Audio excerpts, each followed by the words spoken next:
Road கடைகளில் வாங்கக்கூடிய மசாலா சுண்டல் தான் எப்படி செய்கிறது அப்படிங்கிறத நம்ம இன்றைக்கி இந்த வீடியோவில் பார்க்க போகிறோம். ரொம்ப சூப்பராகவே வந்திருக்கு. நான் செஞ்சு பார்த்தேன். நீங்களும் இதே மாதிரி ட்ரை பண்ணணும் அப்படின்னா வீடியோ முழுவதும் ஸ்கிப் பண்ணாமல் பாருங்கள். கண்டிப்பாக உங்களாலையும் இது மாதிரி மசாலா சுண்டல் வந்து செய்ய முடியும். வாங்க எப்படி செய்கிறது அப்படிங்கிறத வீடியோக்களை பார்த்து தெரிஞ்சுக்கலாம்.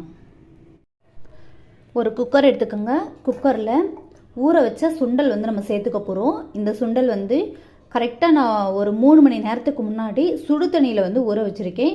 நீங்கள் வந்து சுண்டல் செய்கிறது வந்து முன்னாடியே வந்து பிளான் பண்ணிட்டீங்க அப்படின்னா, இப்போ நாளைக்கு காலையில் செய்கிறீங்க அப்படின்னா இன்றைக்கி நைட்டே ஊற வச்சு கூட எடுத்துக்கலாம். இல்லை நீங்கள் திடீர்னு தான் பிளான் பண்ணியிருக்கீங்க அப்படின்னா ஒன்றும் இல்லை, சுடு தண்ணி சேர்த்து நம்ம ஊற வச்சுக்கிட்டோம் அப்படின்னா அது நல்லா ஊறி வந்துடும்.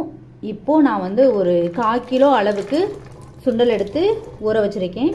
நம்ம ஊற வைக்கும்போது அதில் வந்து பாதி அளவு வந்து நல்லா வெந்து வர்ற மாதிரி சுண்டல் வந்து நல்லா அமுங்கி வரும். அதுதான் நல்லா ஊறிடுச்சு அப்படிங்கிற ஸ்டேஜ்.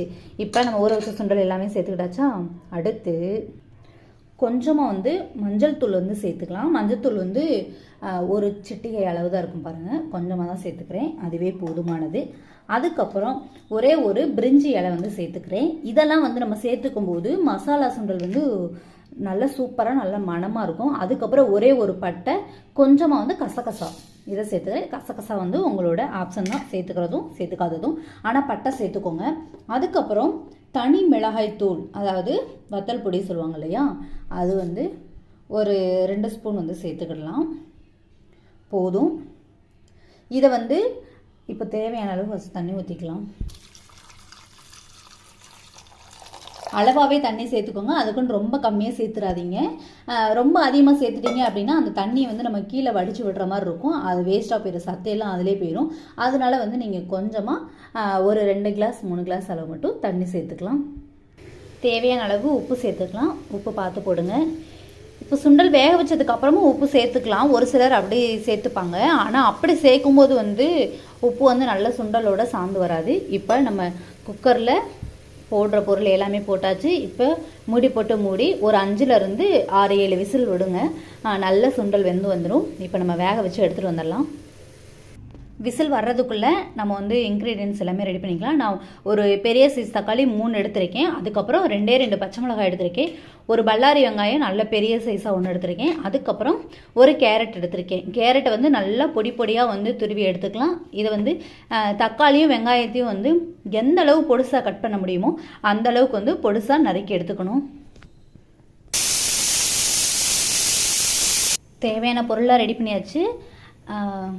வெங்காயம் பாருங்கள் எந்த அளவுக்கு நான் பொடுசாக கட் பண்ணி வச்சுருக்கேன்னு, இதே மாதிரி நீங்களும் கட் பண்ணி வச்சுக்கோங்க. அதுக்கப்புறம் 2 பச்சை மிளகாய் நான் சொன்னேன், அதை கட் பண்ணியாச்சு. தக்காளியும் இது மாதிரி பொடி பொடியாக கட் பண்ணி வச்சுக்கோங்க. அதுக்கப்புறம் புதினா இலை கொஞ்சமாக சேர்த்துக்கோங்க, நிறைய சேர்த்துக்காதீங்க, வாடை வந்து உமட்டுற மாதிரி இருக்கும். அதுக்கப்புறம் கொத்தமல்லி இலைகள் வந்து எடுத்து வச்சுருக்கேன். நம்ம எடுத்த ஒரு கேரட்டை வந்து நல்லா துருவி இது மாதிரி எடுத்து வச்சுருக்கு. அதுக்கப்புறம் கடல மாவு வந்து எடுத்து கரைச்சி வச்சுருக்கேன். இந்த நுரையெல்லாம் இதில் கலக்கினால நுரை வந்து அதிகமாக தெரியுது.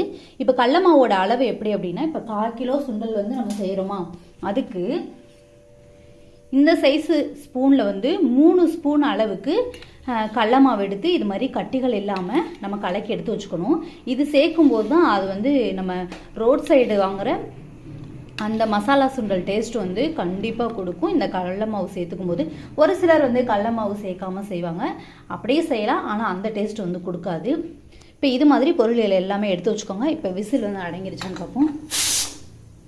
ஏர் வந்து இன்னும் அடங்கலை. ஏர் நல்லா அடங்கினதுக்கு அப்புறம் நம்ம மசாலா சுண்டல் வந்து ரெடி பண்ண ஆரம்பிக்கலாம்.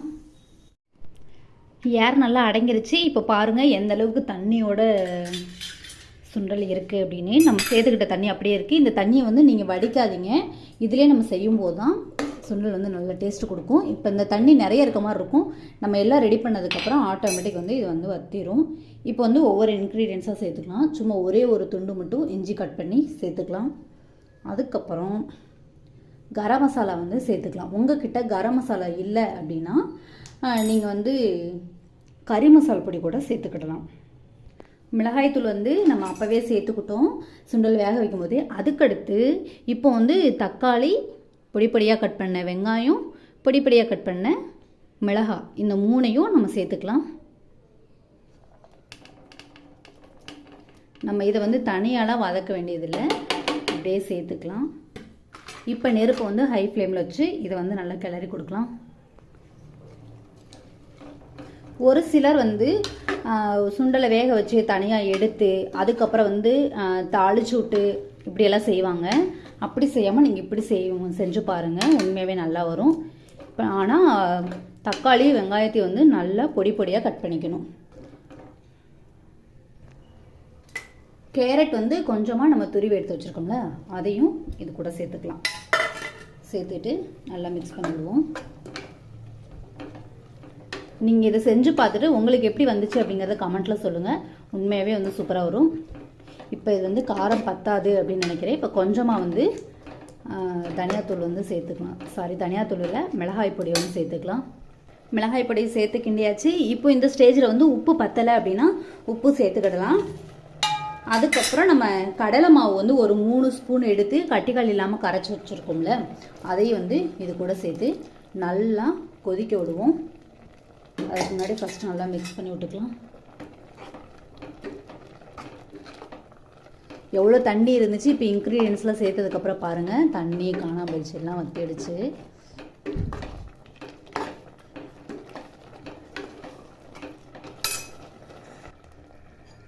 புதினாவும் கொத்தமல்லி இலையும் கட் பண்ணி வச்சுக்கிறதையும் சேர்த்துக்கலாம். இப்போ ஒரு 10 நிமிஷம் இந்த கடல மாவோட பச்சை ஸ்மெல்லு போய் வெங்காயம் தக்காளி எல்லாம் நல்லா வெந்து வரட்டும். ஹை ஃப்ளேம் வச்சு நல்லா வேக வச்சுக்கோங்க. எல்லா பொருளுமே சேர்த்தாச்சு. சேர்த்ததுக்கப்புறம் பாருங்கள் நல்லா கெட்டியாக இருக்குது. இன்னும் ஒரு 5 நிமிஷம் கொதிச்சு வந்துச்சு அப்படின்னா சூப்பரான டேஸ்டான ஸ்ட்ரீட் ஃபுட் சைடில் அந்த ஸ்டைலில் வந்து நமக்கு சுண்டல் வந்து ரெடி ஆயிரும். இந்த மசாலா சுண்டல் ரெடி பண்ணுறதுக்கு ஒரு சொட்டு கூட எண்ணெய் நம்ம யூஸ் பண்ணவே இல்லை, தேவையும் கிடையாது. அது ரொம்ப சூப்பரான ஹெல்த்தான மசாலா சுண்டல் வந்து ரெடி ஆயிடுச்சு. இப்போ வந்து நீங்கள் ஃபுட் கலர் சேர்த்துக்கிறதா இருந்தால் சேர்த்துக்கலாம். ஒரு சிலருக்கு வந்து ரொம்ப ரெட்டிஸாக இருந்தால் தான் பிடிக்கும் அப்படின்னு சொல்கிற ஆட்கள்லாம் இருப்பாங்க. அப்படி சேர்த்துக்க விருப்பம்னா இந்த ஸ்டேஜில் நல்ல சுண்டல் வந்து கொதிச்சு வர ஸ்டேஜில் ஃபுட் கலர் வந்து சேர்த்துக்கோங்க. ஆனால் நான் வந்து ஃபுட் கலர் சேர்க்கலை, ஏன்னா இதுவே வந்து இந்த கலரே நமக்கு போதுமானது தான். இதுவே வந்து நல்ல டேஸ்ட்டாக இருக்கும் சாப்பிட்றதுக்கு. இது மாதிரி கான் உங்ககிட்ட இருந்தால் ஓகே, இல்லை அப்படின்னா கடைகளில் கூட வாங்கிக்கலாம். இப்போ நான் வந்து கடையில் வாங்கின கான் தான் இது. ஒரு சிலர் வந்து இதை வச்சு வீட்டிலே வந்து பொரிச்சுக்குவாங்க. இது மேலால் நம்ம தூவிட்டு சாப்பிடும்போது இன்னும் டேஸ்ட்டாக இருக்கும், அதனால் இதை சேர்த்துக்கிறோம். நம்மளோட ரோட்டுக்கடை சுண்டல் வந்து ரெடி ஆயிடுச்சு. இப்போ இது வந்து பரிமாறுறதுக்கு தயாராகிடுச்சு. ஃபஸ்ட்டு இது மாதிரி ஒரு பவுல் எடுத்துக்கலாம். நம்ம ரெடி பண்ண சுண்டல் சேர்த்துக்கலாம். பாருங்கள் எந்த அளவுக்கு திக்னஸாக நம்ம சேர்த்துக்கிட்ட எல்லா பொருளுமே தெரியுது. இதே மாதிரி நீங்களும் செஞ்சு பார்த்துட்டு கமெண்ட்டில் வந்து கண்டிப்பாக சொல்லுங்கள் எப்படி வந்துச்சு அப்படிங்கிறது. கண்டிப்பாக உண்மையாகவே நல்லா வருங்க. நான் சொன்ன மாதிரி எல்லா இன்க்ரீடியன்ஸுமே சேர்த்துக்கோங்க. 100% நல்லா வரும் உங்களுக்கும். இது மாதிரி வேணும் அப்படின்னா ஒரு சின்ன பார்சலே வந்து கடையில் வந்து 50 ரூபா 60 ரூபா சொல்லுவாங்க. நீங்கள் அந்த 50 ரூபா செலவு பண்ணிட்டீங்க அப்படின்னா ஒரு வீட்டுக்கே வந்து தேவையான அளவு ஒரு 4-5 பேர் சாப்பிட்றக்கூடிய அளவுக்கு வீட்டிலே வந்து இது மாதிரி சுண்டல் வந்து ரெடி பண்ணலாம். ரொம்ப சூப்பராக இருக்கும். இது கூட டொமேட்டோ சாஸ் இருந்துச்சு அப்படின்னா லைட்டாக வந்து நீங்கள் சேர்த்துக்கோங்க. இது வந்து உங்களோட ஆப்ஷன் தான், சேர்த்துக்கிறதும் சேர்த்துக்காததும். அப்புறம் நம்ம முன்னாடியே சொன்ன கான் வந்து மேலாப்பில் இப்படி போட்டுக்கலாம். சும்மா வேறு லெவலான ரோட்டுக்கடை சுண்டல் ரெடி. உங்களுக்கு இந்த வீடியோ பிடிச்சிருக்குன்னு நினைக்கிறேன். பிடிச்சிருந்தா நம்ம சேனலை வந்து சப்ஸ்கிரைப் பண்ணிவிட்டு இந்த வீடியோவுக்கு ஒரு லைக் பண்ணிவிட்டு அப்படியே நீங்கள் செஞ்சு பார்த்துட்டு கமெண்ட் பண்ணுங்கள். நன்றி. மீண்டும் அடுத்த ஒரு நல்ல வீடியோவில் உங்களை சந்திக்கிறேன்.